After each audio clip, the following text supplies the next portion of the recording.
Mesdames et messieurs, bienvenue à ce nouveau numéro. Les érudits du sport ont le réel plaisir de recevoir pour vous Monsieur Alain Tchipouk. Mais sur ce plateau, je ne serai pas seule. À ma droite, il y a Sylvie Béa et Valdo Simon Yamba. À ma gauche, il y a Christopher qui sera là avec nous pour échanger avec Monsieur Alain Tchipouk, qui est l'invité de ce troisième numéro de votre émission Les érudits du sport. Vous aurez comme ça l'habitude de nous suivre à travers plusieurs médias. Sans plus tarder, j'ai dit bonjour Monsieur Alain Tchipouk.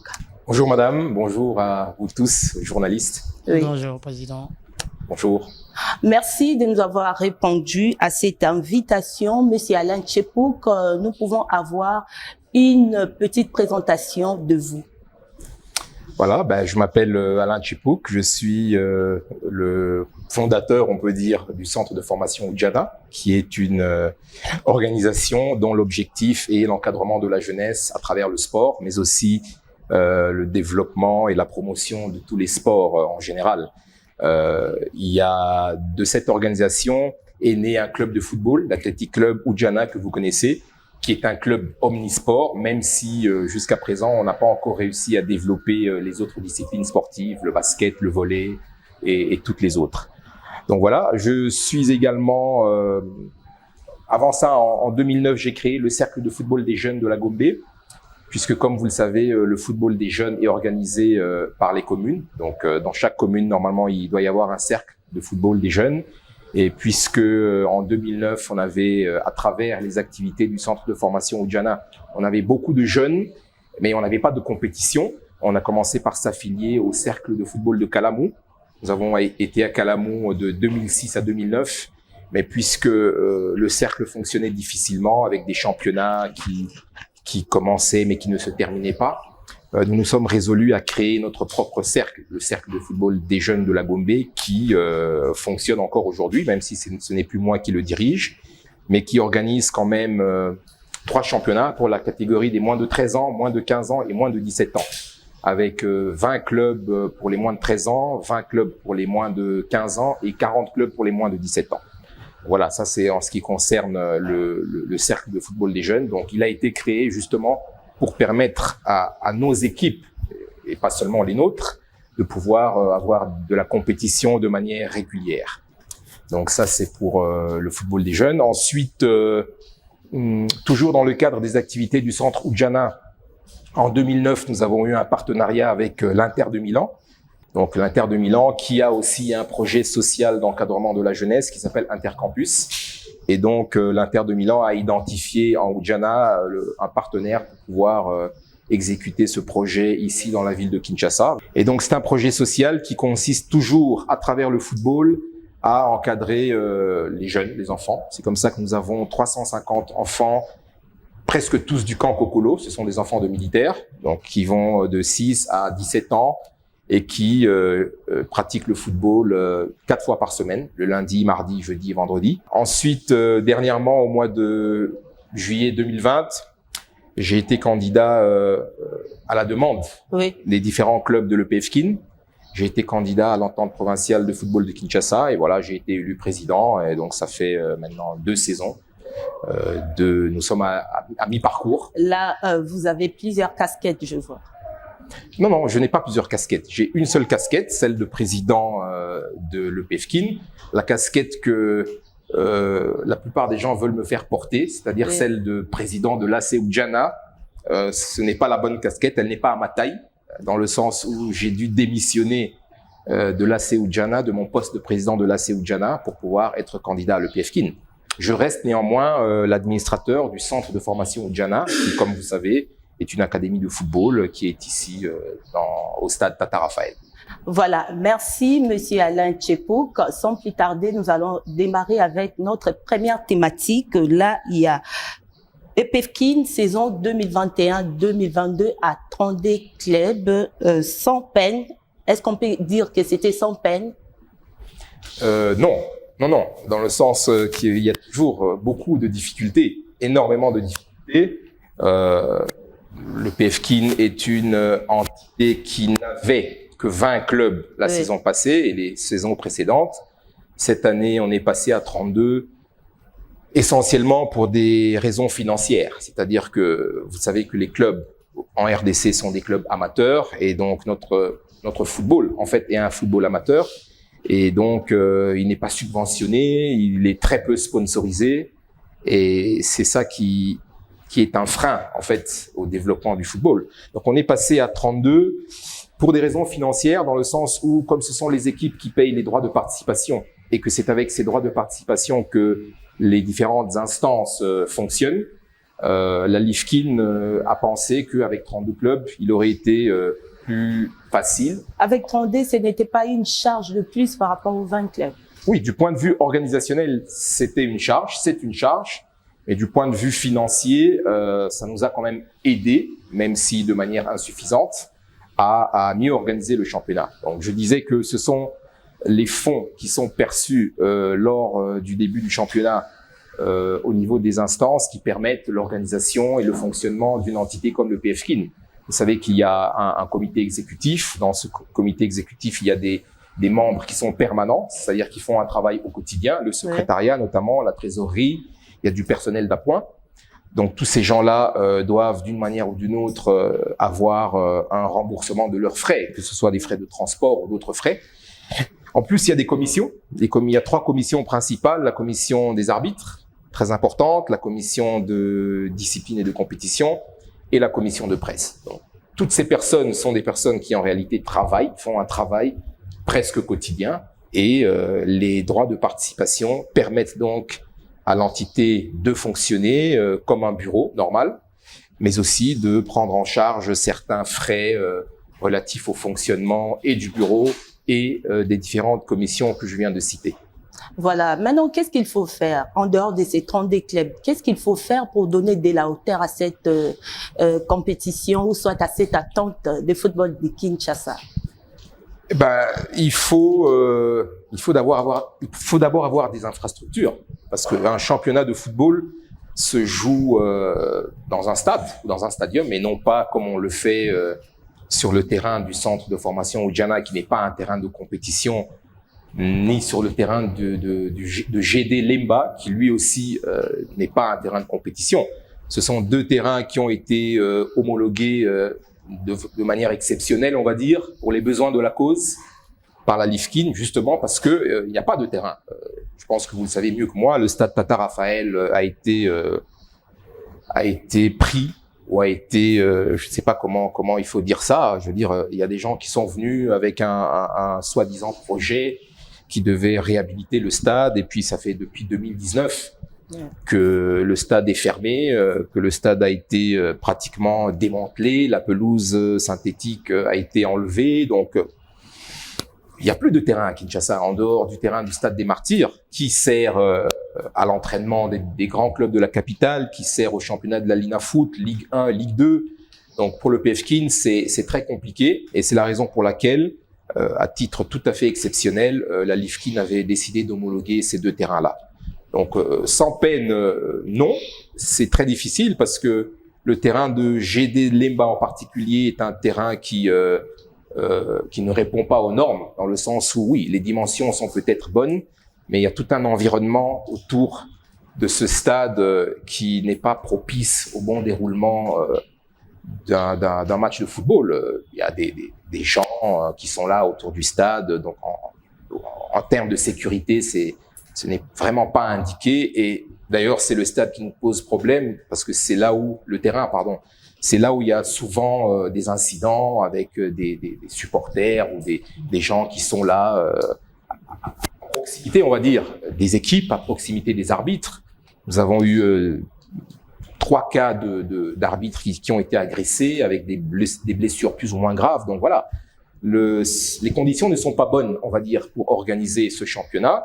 Néanmoins, on n'a pas le choix. C'est là que ce sont les terrains que nous avons et c'est là que nous devons fonctionner. Mais il est important qu'au niveau de la ville-province de Kinshasa et même au niveau national, qu'on investisse massivement dans les infrastructures sportives si on veut parler de développement. Monsieur Tsepo, quand vous entendez parler tout à l'heure, vous avez plutôt privilégié avec les 32 clubs, privilégié l'aspect financier. Le championnat, il est d'abord un spectacle. Il y a d'abord un aspect qui est technique. Est-ce que dans les prévisions des finances, l'aspect technique, vous y avez pensé? L'avez-vous sacrifié au profit de l'argent qui doit faire fonctionner l'appareil en entente provinciale de football de Kinshasa? Et pensez-vous qu'avec les 32, vous avez atteint un niveau de compétitivité essentiel pour permettre à ces clubs-là qui participent, par exemple, à différentes sessions de Coupe du Congo, d'aller défier les ogres, si je peux me permettre de les appeler comme ça, du football congolais, Ligue 1, Ligue 2? On n'a pas sacrifié l'aspect technique. On a simplement, en fait, pour vous dire la vérité, c'est la LIFKIN qui a pris cette décision. Personnellement, j'étais contre le passage de 20 à 32 clubs parce que j'estimais qu'il aurait été difficile d'organiser un championnat correctement avec 32 clubs. Correctement, qu'est-ce que ça veut dire? Ça veut dire que un club de football qui joue un championnat doit jouer un match par semaine et si possible le même jour. C'est-à-dire, en général, dans les pays développés, on joue le week-end, le samedi et le dimanche. Donc, c'est chaque samedi et chaque dimanche qu'on voit des matchs du Paris Saint-Germain ou de Real de Madrid, etc., etc. Donc, on n'a pas sacrifié l'aspect technique. On a augmenté à 32 pour avoir plus de moyens, comme je disais, pour assurer une meilleure organisation. Et ça a été le cas, même si le passage à 32 clubs a légèrement augmenté le budget de l'EPFKIN, qui était de 12 000 $ avec 20 clubs et qui est passé à entre 15 et 17 000 $ avec 32 clubs. Ça reste insuffisant, parce que 15 000 $ pour une saison de 10 mois, pour organiser un championnat sur 2 sites, avec tout ce que ça comporte en termes de sécurité, en termes d'organisation, en termes de fonctionnement. Je parlais des commissions, des arbitres qui doivent siéger. C'est insuffisant. Et d'ailleurs, nous avons eu des difficultés en fin de championnat. Dès la 24e journée, nous avons commencé à avoir des problèmes de trésorerie au niveau de l'entité.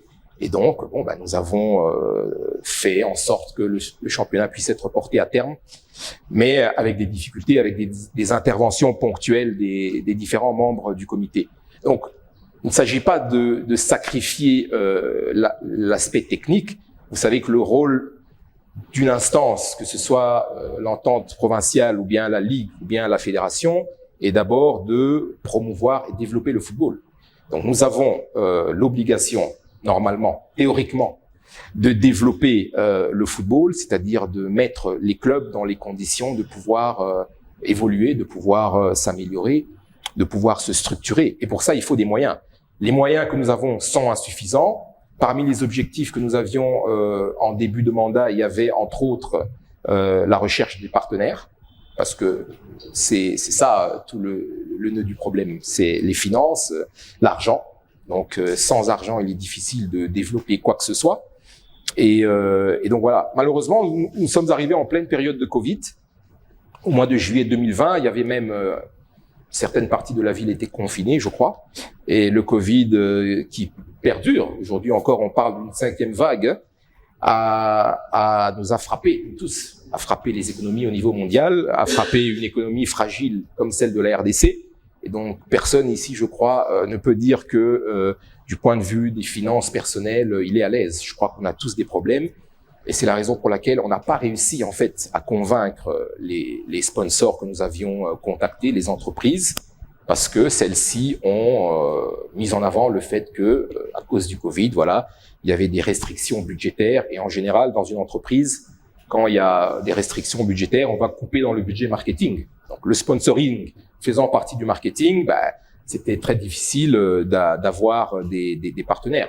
Mais il y avait aussi une certaine incertitude au début de notre mandat par rapport je dirais à à la manière dont allait se dérouler ce championnat. Les gens ne savaient pas comment ça allait se passer. Les entreprises que nous avons contactées qui nous ont posé des questions claires, comme par exemple, mais est-ce que vous avez des spectateurs? La réponse était non, puisqu'à cette époque-là, vous vous souviendrez que les matchs se jouaient à huis clos, donc pas de spectateurs. Est-ce que vous avez un stade? Non. On joue sur le terrain de Ujana et le terrain de Limba. Donc c'est un environnement qui n'est pas indiqué, en fait, pour qu'un sponsor vienne, parce que pour qu'un sponsor vienne, eh ben, il faut qu'il ait un retour sur investissement sous forme de notoriété de sa marque ou de ses produits, sous forme d'augmentation des ventes. Ça suppose que les spectateurs qui vont au stade, qui regardent un match où il y a des sponsors, sont des potentiels clients ou acheteurs des différents produits qui sont exposés à travers ce sponsoring. Donc, toutes ces conditions n'étant pas réunies, nous n'avons pas eu de sponsor, ni pour la première saison, ni pour la deuxième. Et pour revenir à votre question, c'est pas un problème de sacrifier l'aspect technique. C'est un problème de créer les conditions pour avoir demain des partenaires. Les conditions, nous sommes en train de les créer, c'est-à-dire nous avons stabilisé, si je puis dire, le championnat de PFKIN, dans le sens où il y a un calendrier qui est élaboré en début du championnat et qui est respecté cette année mieux que l'année passée. Et donc, à partir de ça, je pense que aujourd'hui le PFKIN est une plateforme qui peut accueillir des partenaires, quels qu'ils soient, des sociétés de télécom, des banques ou des sociétés brassicoles ou je ne sais quel autre. Et donc, l'objectif de ça, c'est de faire ce qui se fait partout, c'est-à-dire essayer de dégager des moyens pour aider les clubs aussi.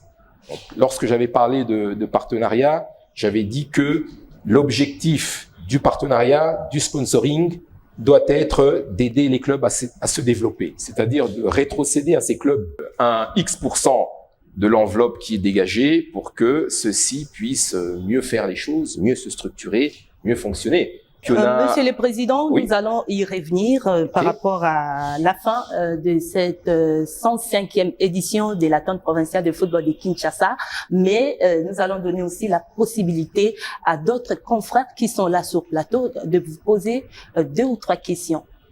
C'est du meilleur. Voilà, donc Président Alain Tchipouk, vous avez parlé de difficultés puisque 32 clubs sur 2 terrains qui ont reçu une autorisation spéciale pour accueillir les matchs. C'est difficile d'organiser dans ces conditions, mais sur le plan personnel, est-ce que vous êtes satisfait de ce qui s'est déroulé en termes d'organisation de cette première édition, on va dire comme ça, de l'EPFKIN avec 32 clubs basés sur divisés en 2 groupes et sur 2 sites pratiquement où les matchs se jouaient? Oui, personnellement, je suis même très satisfait, dans le sens que, comme je vous l'ai dit tout à l'heure, j'avais des appréhensions au début.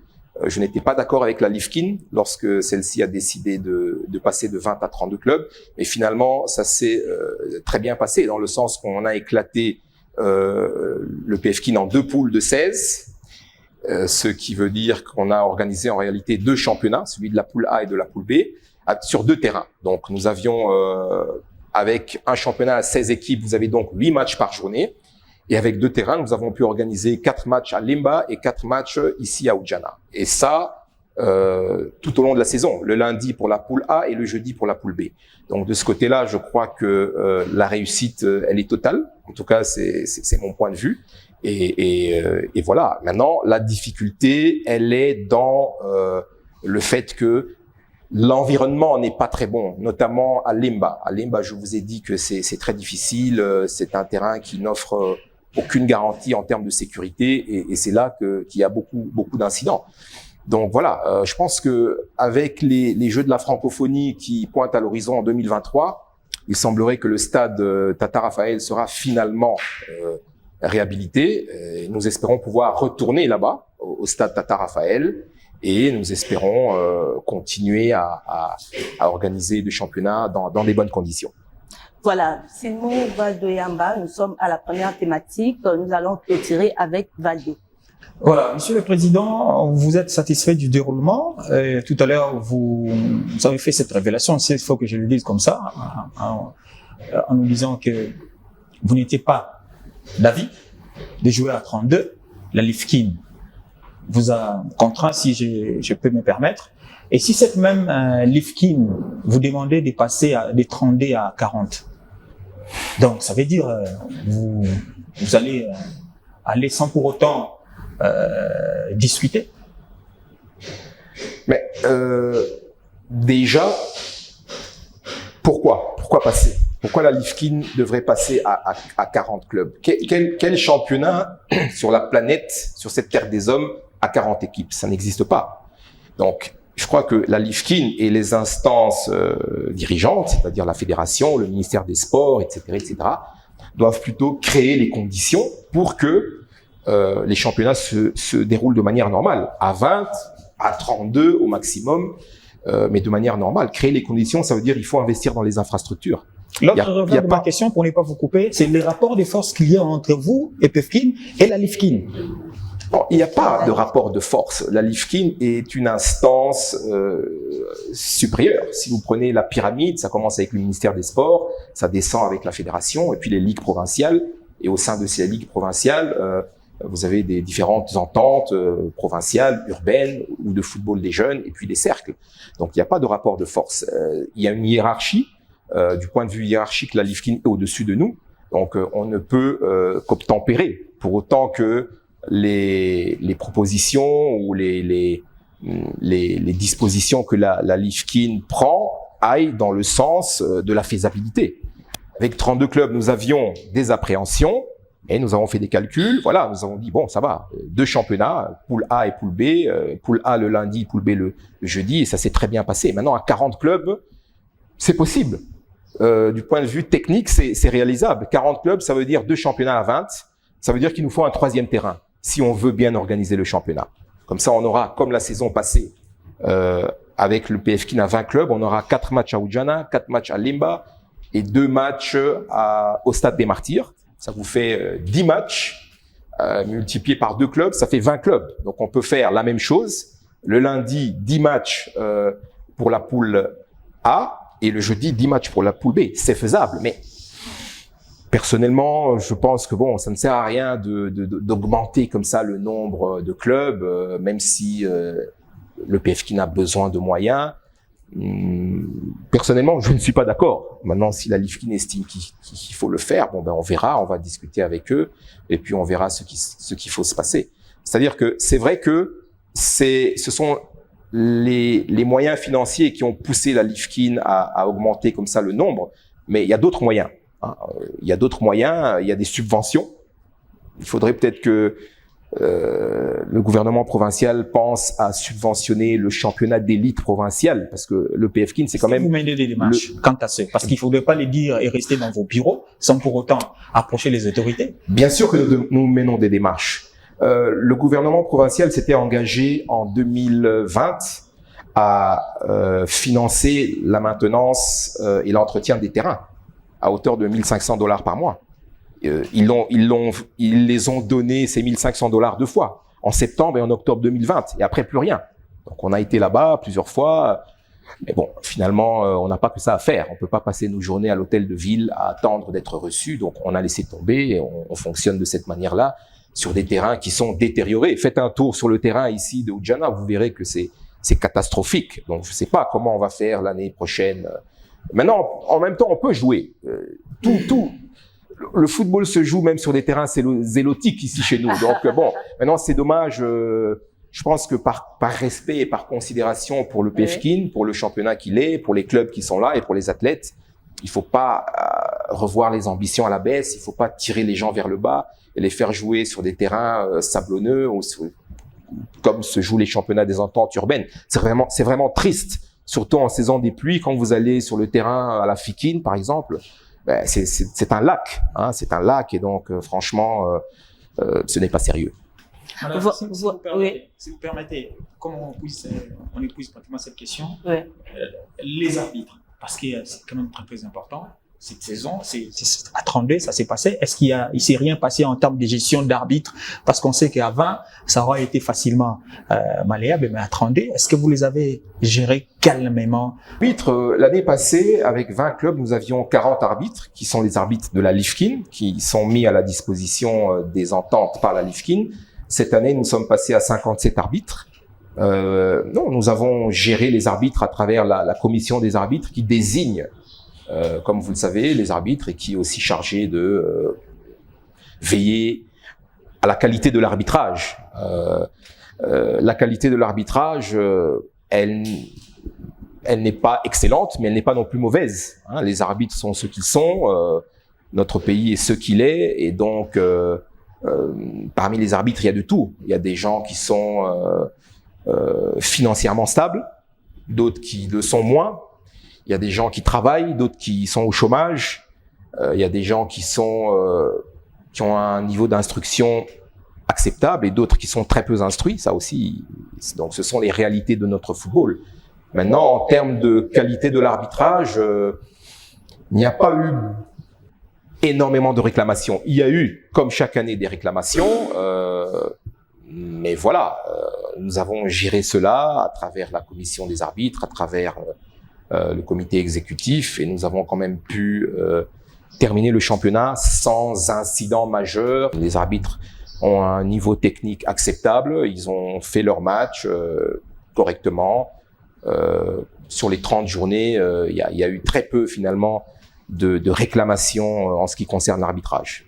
Voilà, pas trop des incidents majeurs par rapport à cette 105e édition de l'attente provinciale de football de Kinshasa. Monsieur Alain Tchipouk, avant votre élection, vous aviez eu à promettre plusieurs choses, notamment vous allez rendre ces championnats plus attrayants, vous allez apporter comme ça des sponsors pour aider les clubs et l'attente aussi sur le plan financier. Où en sommes-nous? Oui, je n'ai pas promis que j'allais le faire. J'ai promis que j'allais tout faire pour pouvoir emmener des partenaires, des sponsors. Et c'est ce que j'ai fait, c'est ce que nous avons fait. Nous avons fait le travail dans le sens où nous avons été vers les potentiels partenaires, mais malheureusement, compte tenu de la conjoncture, de la situation, je vous ai expliqué tout à l'heure que ça n'a pas été possible d'avoir des sponsors. Donc, quel avenir pour le PFKIN, hein? Il faut être réaliste. Aujourd'hui, le PFKIN, c'est un championnat qui n'est pas très attrayant, pour la simple raison qu'il y a la Ligue 2 qui a été créée et puis la Ligue 1.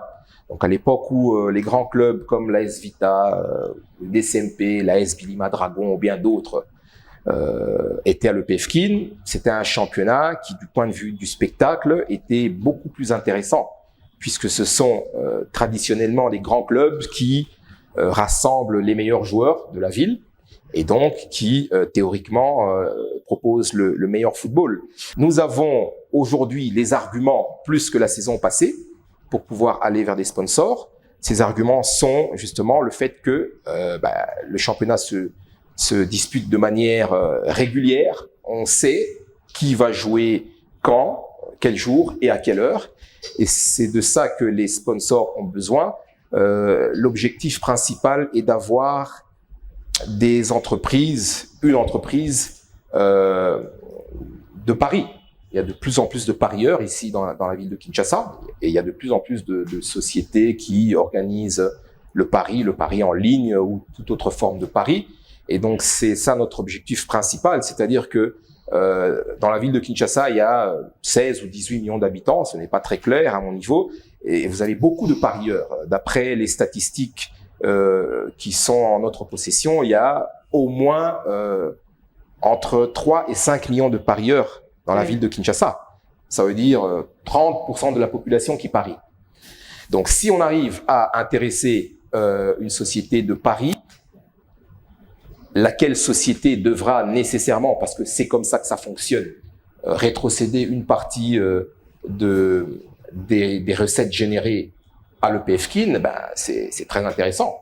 C'est très intéressant parce que si vous prenez 5 millions de parieurs qui parient 1000 francs par jour, ça vous fait 5 millions de francs par jour, ça fait ce que ça fait. Donc, je pense qu'il y a moyen de mettre en place un mécanisme, et c'est ce que nous sommes en train de faire avec les différentes sociétés, pour pouvoir mettre ça en place dès la saison prochaine et pour finalement faire de l'EPFKIN une entité qui est autosuffisante du point de vue des finances, mais qui surtout est en mesure de procéder à la rétrocession d'un pourcentage au club pour que ceux-ci s'organisent et fonctionnent mieux. Monsieur le Président, nous sommes toujours dans notre deuxième thématique. Là, je donne la parole à Bob Toko s'il peut poser une question pour continuer cette émission. Merci beaucoup, Président. J'aimerais bien aborder dans le sens où on l'a fait à Val de Simon et Mbatutu. Je reviendrai légèrement sur la première thématique, si vous avez le permettre, Madame.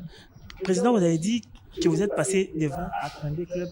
Bien sûr, c'est une disposition qui a été prise par l'entité supérieure à la vôtre. Est-ce que votre budget élaboré pour la saison 2021-2022 a trouvé des solutions? Est-ce que vous avez atteint ce que vous vouliez avoir en grossissant le nombre des clubs? Ça, c'est une première partie de la question pour faire d'une pierre deux coups. Dans cette recherche des sponsors, n'avez-vous pas pensé à la formule magique, la télé, le média? Commencer par travailler avec des médias qui accepteraient, on l'a vu à l'époque, qui accepteraient de prendre la chose, diffuser, et puis ça appâte très facilement les sponsors. Pour répondre à votre première question, est-ce que le budget a été atteint? La réponse est non, parce que le budget de l'EPFKIN pour la saison 2021-2022 était de 67 000 $. Or, nous avons été aux alentours de 17 000 $ avec les droits de participation dont je parlais tout à l'heure. Les 32 clubs. Donc, ça n'a servi à rien de rajouter des clubs pour étancher des besoins financiers. Ça a servi à augmenter le budget. Je vous ai dit qu'en 2020-2021, on était à 12 000 $ avec les 20 clubs. Et en 2021-2022, on est passé à 17 000 $ ou 16 000 avec 32 clubs. Donc, il y a eu une augmentation du budget. Néanmoins, ce budget reste insuffisant parce que le budget que nous avons élaboré, il est de 67 000 $. Voilà. Donc, nous n'avons pas eu suffisamment de moyens pour atteindre tous nos objectifs. Et donc, nous continuons à travailler pour que les partenaires arrivent. C'est ça que je viens de dire. Maintenant, la deuxième partie de votre question, si vous voulez bien me la rappeler, s'il vous plaît. J'étais en train de vous demander si vous n'avez pas pensé aux palliatifs pour appâter les sponsors. Allez-y vers le média, allez-y avec une retransmission, de manière à négocier avec un média. C'était un des objectifs, c'est un des objectifs de notre mandat, c'est-à-dire la recherche de partenaires, mais aussi la télédiffusion en direct ou en différé d'un ou deux matchs par journée du championnat de l'EPFKIN. Malheureusement, ça n'a pas été possible parce que nous avons approché plusieurs chaînes de télévision, y compris quelques chaînes où vous travaillez vous-même. Je ne sais pas si je peux les citer. Nous avons été à Antenna, ben voilà, je la cite. Nous avons été à Digital Congo, Digital TV et d'autres. Malheureusement, voilà, on n'a pas eu de répondants. Parce que voilà, déplacer une équipe technique sur un site, que ce soit au Djana ou à Lemba, pour faire pour filmer des matchs, déplacer du matériel pour une retransmission en direct, ça a un coût. C'est ce que les chaînes de télé ont dit, mais c'est la vérité, parce que même le fait d'être ici aujourd'hui, ça a un coût. Et donc, nous, EPFKIN, n'ayant pas assez de moyens pour supporter ce coût-là, ça n'a pas pu se faire. Les chaînes de télévision n'ont pas été disposées à elles-mêmes prendre en charge ces coûts-là, quitte à après chercher elles-mêmes des sponsors, des partenaires comme elles le font déjà. Donc, dans la plupart des chaînes de télévision, on voit de la publicité, mais justement, c'est le fait, je crois, d'avoir une chaîne de télé avec un contenu, avec des programmes qui poussent les entreprises à aller faire de la publicité sur une chaîne X ou une chaîne Y. Donc voilà, on n'a pas pu pour ces deux saisons diffuser les matchs, mais voilà, si pour la saison prochaine on a plus de moyens, on va voir dans quelle mesure faire cela, approcher une chaîne de télé pour promouvoir de cette manière-là le championnat. Alors, Président, pour quelqu'un comme vous qui avez géré un centre, Oudjana, où nous nous retrouvons en ce moment, avec des jeunes joueurs, est-ce que, pour le premier volet de ma question, vous estimez votre championnat techniquement attrayant pour permettre à ce qu'il y ait l'afflux des moyens? Ça veut dire que les partenaires potentiels viennent injecter de l'argent. Deuxièmement, est-ce que vous pouvez vous auto-évaluer l'entente provinciale de football de Kinshasa avant vous, à 20, à 32 aujourd'hui, et même si, quelque part, j'ai entendu des éloges, vous avez réussi à finir votre championnat dans les temps? Parce que, fort malheureusement, jusque-là, même les grands championnats de ce pays n'arrivent pas. Estimez-vous votre championnat un vivier du football de la République démocratique du Congo capable d'appuyer des équipes à la limite de la deuxième division de la Ligue nationale de football? Oui, c'est-à-dire que du point de vue technique, le championnat de l'EPF Kin est un bon championnat. Mais ce n'est pas non plus exceptionnel, parce que il faut que ce soit clair. Si vous voulez avoir un bon championnat du point de vue technique, il faut qu'il y ait des préalables. Or, dans notre pays, les préalables n'y sont pas. Quels sont les préalables? Les préalables, c'est la formation, tout simplement. Aujourd'hui, le football a de telles exigences que si vous n'avez pas de formation, vous ne pouvez pas avoir de résultats. Et d'ailleurs, on voit tout le mal que nos clubs ont lorsqu'ils vont en Coupe d'Afrique des champions ou bien en Coupe de la Confédération. On n'arrive plus vraiment à atteindre le dernier carré. Oui, bien sûr, le tout-puissant Mazembe est arrivé en demi-finale, je crois. Oui, demi-finale. Le tout-puissant Mazembe est une exception dans l'environnement du football congolais. C'est-à-dire que c'est un des seuls clubs qui répond aux normes qu'on peut appeler un club, dans le sens où, voilà, c'est un club qui a des moyens, qui a un centre de formation, qui a des infrastructures et qui a des équipes satellites, c'est-à-dire la KFA et Don Bosco, des équipes satellites qui servent justement à donner du temps de jeu aux joueurs qui ne sont pas encore prêts pour jouer dans l'équipe principale. Donc, du point de vue technique, le championnat de l'EPF Kin est bon par rapport à ce qui se passe en RDC. Il est bon. Mais par rapport à ce qui se passe au niveau de l'Afrique ou au niveau du monde, ce n'est pas si bon que ça, pour la simple raison, je répète, que les clubs ne font pas ce qu'il y a à faire. Les clubs ne font pas ce qu'il y a à faire parce qu'il faut des moyens. Il faut beaucoup de moyens pour mettre en place un centre de formation, pour mettre en place toutes les structures qu'on retrouve normalement dans un club de football, c'est-à-dire le club en soi, avec une direction sportive, une direction technique, avec le centre de formation et toutes ses équipes d'âge. Ça veut dire les espoirs, les juniors, les U20, et puis les U19, U17, U15, U13, jusque tout en bas. Tout ça, ça a un coût. Tout ça, ça demande des infrastructures. Et comme j'ai dit tout à l'heure, on est une fédération de football amateur. Nos clubs, ce sont des clubs amateurs. Les clubs fonctionnent parce que il y a des personnes physiques qui aiment le football et qui sont de bonne volonté et qui décident de s'investir dans l'encadrement de la jeunesse de cette manière-là. Mais aussi longtemps que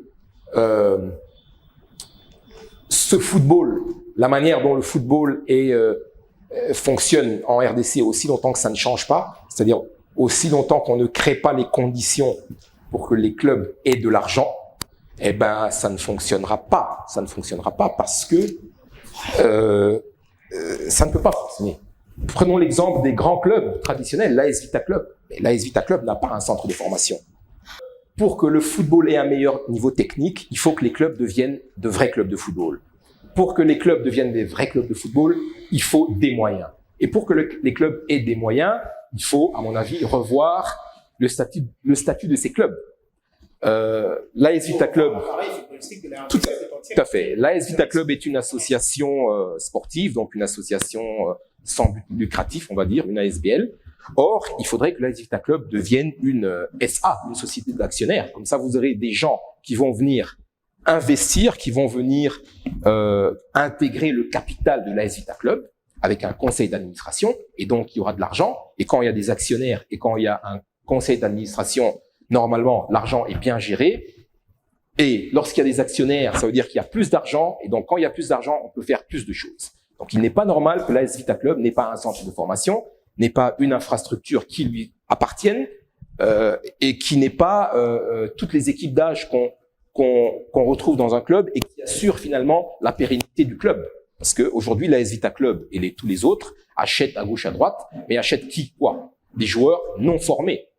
Et la preuve que les joueurs congolais ne sont pas formés ou ne sont pas suffisamment bien formés, c'est que lorsqu'ils vont en Europe, ils ne réussissent pas. Parce que je suis désolé, mais ils jouent dans des championnats de seconde zone au Portugal, avec tout le respect que j'ai pour le championnat portugais, en Turquie, en Belgique, mais personne ne joue au Real de Madrid, personne ne joue en Angleterre, en Première Ligue ou en Serie A. C'est ça le problème. Les joueurs ne sont pas suffisamment formés et donc le résultat il est là. Et lorsqu'on va jouer en Coupe d'Afrique, comme Manima Union, comme Vita, comme DCMP, on sort tout de suite. Donc c'est tout à fait normal ce qui se passe aujourd'hui dans notre football. Pour répondre à votre question. Et donc le PEFKIN n'aide pas la République, notamment les présidents des clubs, à améliorer les choses. Quand vous quittez de 20 à 30, vous n'avez pas évalué la valeur marchande de la vente d'un club de l'EPFKIN. Parce qu'il y a 3 ans, ou il y a 4 ans, on va dire, un club de l'EPFKIN pouvait se vendre à 20-30 000 $. Aujourd'hui, il est à moins de 10 000 $. Si on parle chiffres et on veut parler progression et qu'on amenuise les possibilités de vente à une certaine hauteur, vous ne voyez pas qu'à ce niveau-là, vous avez fragilisé encore les présidents qu'on a jugés pauvres. Êtes-vous prêtre? Est-ce que vous faites ça du bénévolat ou on veut vraiment que ceux qui investissent arrivent à bénéficier des efforts fournis en encadrant cette jeunesse? Mais écoutez, le PEFKIN a la valeur qu'il a. Les clubs de football ont la valeur qu'ils ont par rapport à l'environnement de notre football.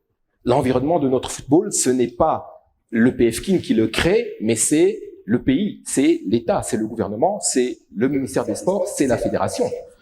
On fonctionne en République démocratique du Congo avec les réalités de la République démocratique du Congo. Et donc, un club de football vaut ce qu'il vaut. Et le niveau... Ça valait 20 000, maintenant c'est à moins de 10 000.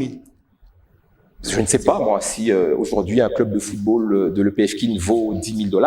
Je ne suis pas renseigné. Ça se vend à moins que ça. J'ai des preuves, je peux vous en fournir. Mais ça se vend à moins que ça parce que il y a des réalités économiques qui sont là. Parce que j'ai dit que les présidents de clubs de l'EPFKIN, ce sont des personnes comme vous et moi qui sont des employés, pour certains, ou qui sont des petits opérateurs économiques pour d'autres. S'ils étaient de gros opérateurs économiques, les clubs à l'EPFKIN seraient beaucoup mieux structurés. Donc il y a une réalité qui est celle de notre pays qu'il faut prendre en compte.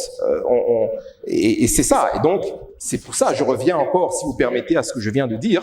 Il faut revoir peut-être le statut des clubs.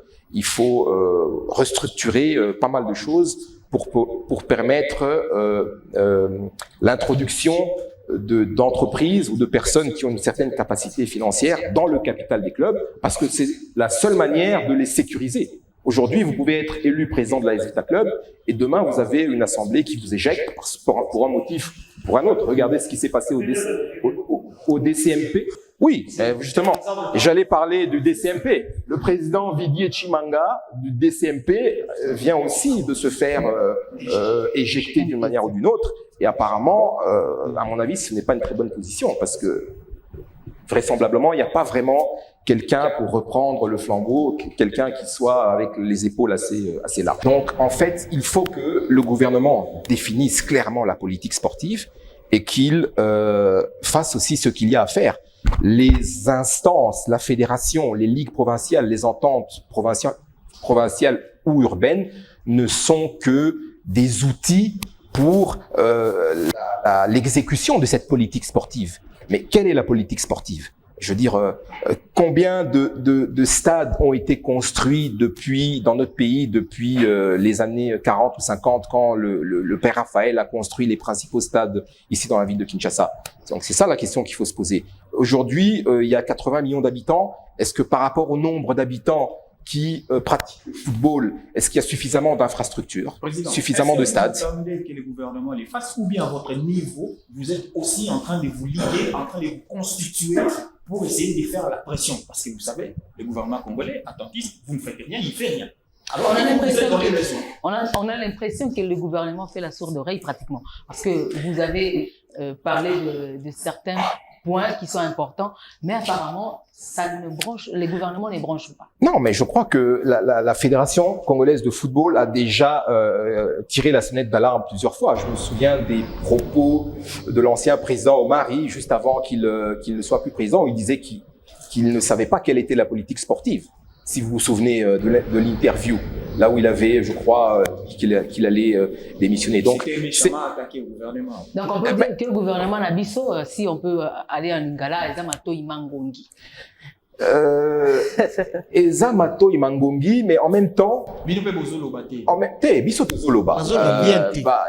a les clubs se sont, non, les clubs se sont constitués. Il y a l'ADFCO, l'ADFCO, qui est l'association des clubs, ok, et on y, des dirigeants de clubs. Ça va intérêt bien, parce qu'on a l'impression que. Naébité, parce que Manaza, il y a ADFCO, Manaza, président Yopefkin, Naébu que ADFCO, bazan l'association Nabango, bah, Kendaka est pas ministre, bon, ils ont plus, bah, club, il y a l'INAFoot.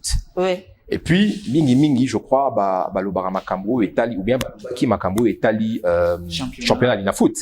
Mais le problème demeure, c'est-à-dire, il y a un problème d'infrastructure, mais en même temps, et Bandina C.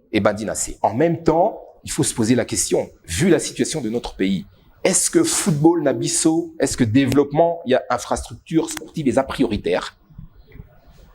Les amotuna, il faut plus tuna. Parce que laissez-moi vous aider un peu. Oui. Aujourd'hui, en RDC, on a plus d'infrastructures qu'il y a 5, 10 ans. Je ne sais pas si quelqu'un peut me comprendre. Aujourd'hui, même en province. Mais les Comesque, nous sommes à Kinshasa, la capitale, il n'y a rien. Ok. Alors qu'on a des stades en souffrance. Le stade du Reine Astrid, ex-24 novembre, on a les stades Vélodrome qui sont là et qui peuvent bien accueillir les matchs de l'EPFK. C'est-à-dire que il y a des problèmes structurels dans notre pays. Vous avez parlé tout à l'heure des stades municipaux. Mais est-ce que les experts de la direction des infrastructures sportives du ministère des Sports ont été associés dans le projet Prostam, projet de construction et de réhabilitation des stades municipaux? Non, j'ai dit non parce que les dimensions n'ont pas été respectées. Mais justement, si on avait associé les experts de la direction des infrastructures, certainement qu'ils auraient émis des avis non favorables à l'aménagement de ces stades-là tels qu'ils ont été aménagés. On avait plusieurs stades qui répondaient aux normes en termes de dimension et aujourd'hui, ce n'est plus le cas. Donc c'est ça le problème. Il y a beaucoup de cacophonie, ce n'est pas structuré, ce n'est pas organisé. Le BCECO a réhabilité les stades municipaux de manière un peu en solo. Ils ont joué en solo, ils n'ont pas impliqué le ministère des Sports avec toute la direction des infrastructures qui existe et qui est là pour ça. Donc c'est ça le problème. Quand on parle de problèmes structurels, organisationnels, c'est tout ça. Donc maintenant, la politique sportive, c'est ça aussi. La politique sportive, c'est faire en sorte que il y ait des infrastructures qui soient construites, qu'elles sont aux normes. Maintenant, pourquoi ça ne se fait pas? Est-ce que c'est prioritaire aujourd'hui? L'aménagement, la construction des infrastructures sportives. Ne faut-il pas investir? Ne faut-il pas investir dans la construction des écoles ou des hôpitaux? peut aussi provenir du sport. L'impulsion peut venir d'en bas. Le développement peut provenir, bien sûr, du sport, mais on a parlé tout à l'heure de football business. Le football fait partie de l'industrie du divertissement et il y a beaucoup d'argent dans cette industrie. C'est nous qui sommes incapables de faire du football une industrie du divertissement pour les raisons qu'on a déjà évoquées ici. Mais au côté de la gouvernement qui y était un blocage. Nazo côté la gouvernement na lobby que gouvernement azo sala oyo il fallait à sala ça c'est une réalité toye biango. OK? Maintenant, à votre niveau, qu'est-ce qu'il faut faire pour aider un peu le football congolais à aller de l'avant? Au niveau de l'EPFKIN ou au niveau de votre entité, qui peut être le fer de lance d'un mouvement qui va par la suite se propager, ensuite amener le vent de développement. Oui, moi je pense que dans notre pays, on a besoin de techniciens. De la même manière que du point de vue politique, on a besoin de technocrates, des gens du terrain et pas des politiciens. Le sport dans notre pays est politisé, les gestionnaires des différentes infrastructures sportives sont tous des gens qui changent à chaque fois qu'il y a un nouveau ministre des Sports. Ce sont des gens qui sont de tel ou tel autre parti politique. Souvent ce sont des gens qui ne sont pas sportifs, qui n'ont pas la moindre idée de la manière dont on gère une infrastructure sportive et surtout de la manière qu'il faut rentabiliser une infrastructure sportive. Aujourd'hui, on loue des stades aux églises, on organise des fêtes dans des stades, etc., etc. Ce n'est pas ça, ok? Il faut que je parle de techniciens parce que les gestionnaires des infrastructures sportives doivent aller en accord avec la fédération, bien sûr, et les ligues, au-delà de leur travail de gestionnaire. Il faut que les gens qui gèrent le stade soient des techniciens, donc des gens issus du monde du sport, et il faut donner la possibilité à ces gens d'organiser des compétitions sportives en partenariat avec la fédération de tel ou tel autre sport. Et il faut donner les moyens à ces gens aussi de viabiliser les infrastructures sportives. Le stade Tata Raphaël, le stade des Martyrs, ce sont des passoires. On ne paye pas le billet d'entrée au stade Tata Raphaël. On grimpe un mur, ok, on grimpe une clôture et on va là et on se retrouve avec 50 000 supporters et on n'a que 10 000 qui ont payé. Donc ce n'est pas comme ça qu'on va s'en sortir. Il faut investir dans la sécurisation des stades. Quel est le rêve d'Alain Tchepouk pour cette attente provinciale de football de Kinshasa? Je ne parlerai pas de rêve, je parlerai d'objectifs. Je vous ai déjà donné les objectifs. Lorsque j'ai accepté de venir à l'EPFKIN, c'est parce que je pensais pouvoir apporter quelque chose en termes de développement justement de cette entité. Mais les objectifs ne sont pas atteints. Les objectifs étaient, si je peux les répéter, l'élaboration et le respect du calendrier, l'amélioration de la qualité de l'arbitrage, la télédiffusion en direct ou en diffusé des matchs et la recherche des partenaires. Ce sont les 4 objectifs principaux. Il y en a jusque-là un ou un et demi qui a été atteint, c'est-à-dire l'élaboration et le respect du calendrier, la qualité de l'arbitrage.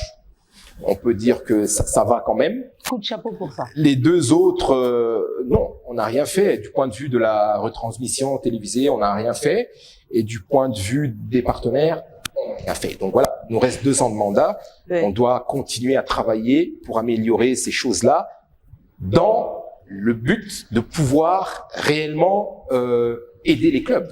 Okay, le partenariat est très très important pour pouvoir aider les clubs à mieux se structurer, à aller de l'avant. Voilà, on va prendre la question avec Valdo. Monsieur le Président, les Tchepouk d'avant, EPFKIN, et celui d'aujourd'hui, vous opterez pour lesquels? Le Tchepouk d'avant le PEFKIN. Ouais. Le Tchepouk d'avant le PEFKIN, il était président de la Seoudjana. Oui, tout ce que vous avez vu là-bas. Oui. Hein, par rapport à ce que vous avez comme vision, tout ce que vous faisiez là-bas, et celui qui est à la tête de l'EPFKIN. Ce sont 2 mondes différents.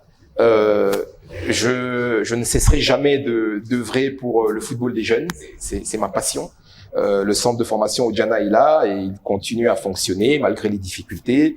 Je prends mon plaisir lorsque je suis le samedi après-midi sur un terrain de football et que il y a des enfants, des adolescents qui sont autour de moi, qui pratiquent le football, à qui on corrige les gestes techniques.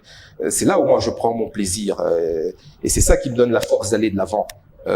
Le passage à l'EPFKIN, c'est parce que je pensais qu'il fallait aussi apporter ma pierre à l'édifice de ce côté-là. J'ai développé, je pense, en 23 ans, certaines capacités en termes de management du club, en termes d'organisation.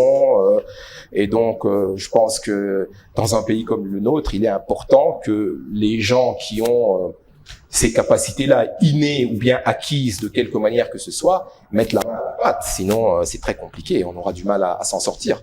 Donc, je suis celui que j'étais avant. J'ai toujours la même passion pour le football. Je suis toujours autant frustré que vous de la manière dont les choses fonctionnent dans notre pays. Mais il faut pas lâcher. Il faut continuer. Et puis les choses changeront probablement un jour. Président Tchepouk, moi j'aimerais aller beaucoup plus simple. On va commencer par des petites accusations. Vous êtes accusé de certaines choses, entre autres, à défaut de remplir votre budget de 67 000 $ de prévision, vous avez gonflé et créé les amendes. Les équipes vous accusent de ça, que les amendes qui jadis n'étaient qu'à 50 $, à 100, aujourd'hui c'est presque à 600, à 700 parce que les Pefkin doivent bien manger. C'est la première des accusations. La seconde, c'est difficile de vous enlever de votre étiquette de Oudjana. On pense que vous avez travaillé sur mesure du début à la fin pour que Oudjana puisse être Ligue 2 saison prochaine. Fort malheureusement, ça n'a pas été le cas. On va commencer un peu par là. Ok. Ce sont des questions très tendancieuses que vous posez là, monsieur. Non, j'ai prévenu que c'était des accusations. Oui. Alors des accusations, il y en a, mais elles sont totalement infondées. Ce n'est pas le PFKIN qui détermine le montant qu'une équipe doit payer par rapport à un forfait, si on peut utiliser ce terme qu'elle aurait commis. Il existe des règlements généraux et sportifs qui sont l'émanation de la fédération. Ok, c'est la fédération qui décide que pour telle amende, ça va de 50 à 300 $, que pour telle faute, ça va de une journée de suspension à 3, 4, 5 ou 6 journées. C'est la fédération. Donc les gens qui accusent le PFKIN en disant que le PFKIN gonfle le montant des dettes, ce sont des gens, pardonnez-moi, qui sont totalement ignorants des règlements qui existent et qui régissent le football congolais. Et ça, il faut le dire. Il faut lire les RGS, il faut lire les statuts de la FECOFA, il faut lire le règlement du championnat en début de saison, qui est lui-même rédigé par la Ligue de football de Kinshasa. Le PFKIN n'est qu'une entente qui organise le championnat de la LIFKIN par délégation. Nous ne décidons rien.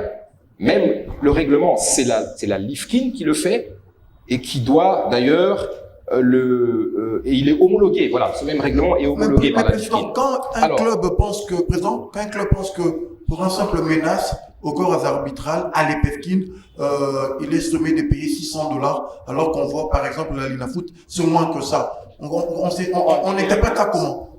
Non, je vous ai parlé de la tarification. J'ai dit que pour tel acte commis, elle est plus chère à l'EPFKIN qui est menace. Je ne sais pas si elle est plus chère, mais la tarification, c'est l'émanation de la FECOFA, je répète, de la Fédération des ligues. Donc on il est peut prévu. dire que les PFKIN n'a rien inventé sur ces points. Le PFKIN applique le règlement. Le PFKIN ne fait qu'appliquer le règlement. Donc il y a des sanctions qui vont de 50 à 100, à 150, 200 jusqu'à 300 $. Lorsque vous avez agressé un arbitre, lorsque vous incitez, comme ça a été le cas quelquefois, les supporters à agresser les arbitres lorsqu'ils sortent du terrain gelé de Lemba, eh bien c'est clair que c'est une faute grave et on doit vous sanctionner de façon sévère pour que vous ne recommenciez pas.